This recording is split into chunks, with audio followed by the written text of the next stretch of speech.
So when conducting a data analysis, one of the first things that we need to do is to study the problem domain. We need to understand the business rules, some of the processes, and as part of doing that, what we do is we end up developing a process flow diagram. Through the act of developing this diagram, it helps us understand the process, and also the diagram itself, it helps us explain or communicate the process to others. So in this example that I'm going to show you today is the end of course survey process that we use here at the College of St. Scholastica. We use a system called Coursevel, and this is the process flow that we follow for administering those end of course surveys. Now, it's really important to understand the problem area that you're studying in your data analysis. That you need to be able to understand the rules, the processes, and that's why it's really important that we develop these process flow diagrams. They really help us keep focused on the problem that we're solving and be able to communicate the results, and probably even more importantly, contextualize the problem area so that we can understand how to properly develop an experiment that's going to be meaningful to the data that we have, and how we can interpret the results of our experiment so that it's placed within the context of the problem area, so that we understand the meaning of the results that we find. So let's go take a look at an example of a process flow diagram for the Coursevel end of course survey.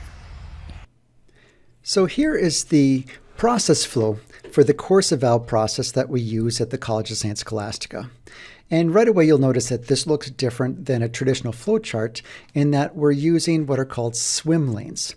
So we have multiple participants in this process, and each participant is going to have a different perspective of the process. So each of these perspectives is represented by an individual swim lane.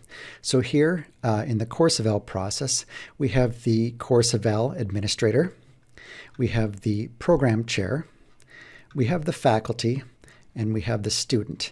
And each of these individuals, or each of these roles, have a role that they play in the Coursevel process. And so each of those roles are going to be associated with a specific process. So in order to get this to fit within these swim lanes, sometimes we need to diverge slightly from the process flow standards that I outlined in this course. But wanted to make sure that we understand that. So we have to bend in the rules just a little bit to get this to fit within the model. But this type of swim lane model is very effective when there's multiple people involved in the process. And this way we can show the process for each individual role. Another thing to note here too is this blue box, which looks kind of like a football field. This represents a defined process or a defined system. And typically this implies that the processes within this box are outside the scope of the flow that we're doing right now. So in this case, this Coursevel represents the Coursevel system. So we really aren't concerned about how that system works or all the internal processes with that. We're just seeing that this is a system in our process flow that acts like a black box. So let's walk through the process flow here, and we begin with the Coursevel administrator.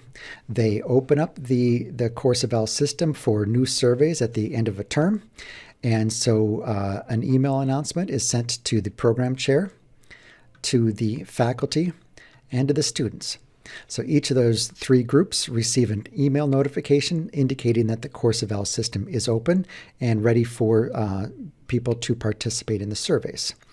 So it's really the students are the only people that complete the survey. And once the student completes the survey is then submitted into the Coursevel system.